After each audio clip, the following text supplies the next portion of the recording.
यहाँ रोहतक में ही जो हमारे अमर सिंह जी थे, सोनारिया गांव के, 1857 के समय में बड़ा योगदान था। एक कलेक्टर को उन्होंने उस समय जो है काटने का काम किया था, उनकी दुर्वर्तियों के कारण से।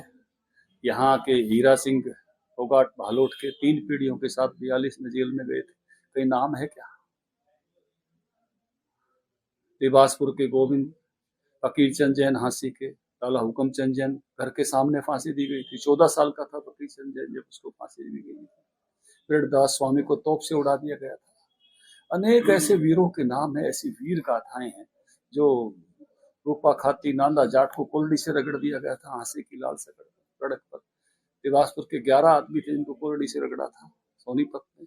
कहाँ जिक्र है? इतिहास सामने नहीं आने दिया, क्योंकि कांग्रेस ने कोई ऐसी आजादी की लड़ाई नहीं लड़ी। आप बताइए, किसी एक भी कांग्रेसी को मौत की सजा हुई हो? किसी एक भी कांग्रेसी को काला पानी की सजा हुई हो? और ये 26,000 लोग आजाद हिंद में फौज में बलिदान हो गए। जितना गौरव उन बलिदानियों को मिलना चाहिए था, वो मिला क्या? उनका नेतृत्व करने वाले को मिलना चाहिए था, मिला क्या?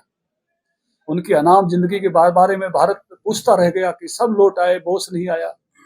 भारत के अंदर एक ज्वलंत सवाल है, कौन इसका पापी है?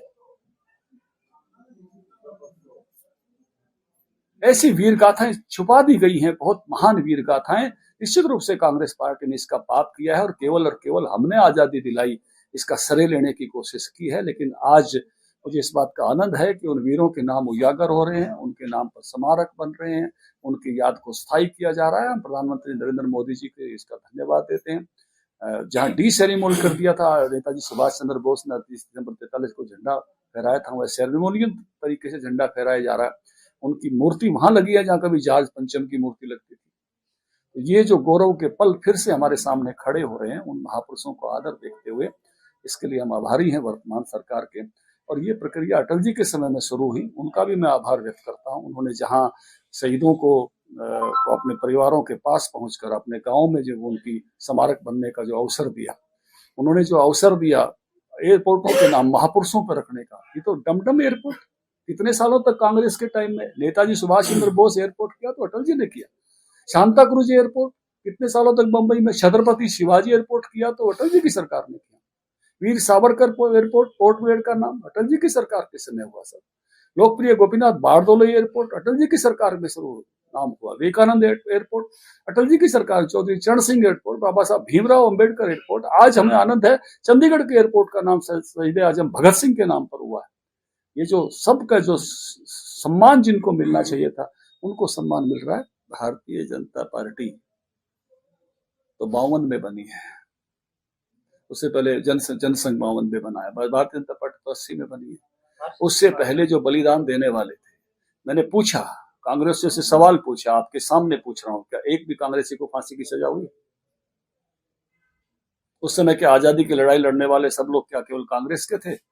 लाला लाजपत राय कांग्रेस छोड़ गए थे, लोकमान्य तिलक कांग्रेस छोड़ गए थे, नेताजी सुभाष चंद्र बोस कांग्रेस छोड़ गए थे। उन्होंने देखा था कि आजादी की लड़ाई नहीं लड़ी जा रही है, ये कुछ छदम काम हो रहा है, और इसलिए इन्होंने छोड़ा था कि इस तरीके से हम आजादी नहीं पा सकते, हमको आजादी के लिए फौज बनाकर लड़ना पड़ेगा। ये मेरे विचार नहीं है, नेताजी सुभाष चंद्र बोस के विचार हैं।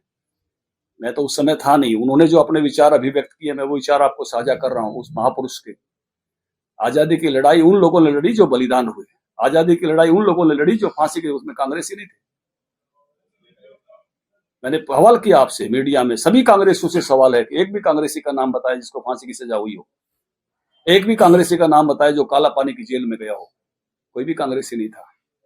इस आजादी की लड़ाई में तो भाई सतीदास, भाई मतीदास, भाई परमानंद, दुनिया भर के ऐसे लोग थे। भाई महावीर जनसंघ के थे शुरू से, ये मतीदास जी और परमानंद जी इनके परिवार के थे, इनके कुल के थे। 3-3 पीढ़ियां जो आजादी की लड़ाई में सड़ी थी, सब परिवारों से लोग आए थे।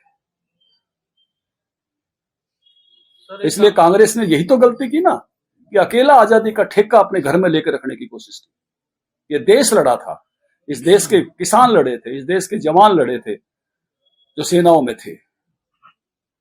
40,000 लोग थे आजाद हिंद फौज में नेताजी सुभाष चंद्र के बोस के साथ। कांग्रेस ने तो उनके साथ अन्याय किया, न्याय नहीं दिया उन लोगों को कांग्रेस ने। पापी है इसके लिए कांग्रेस।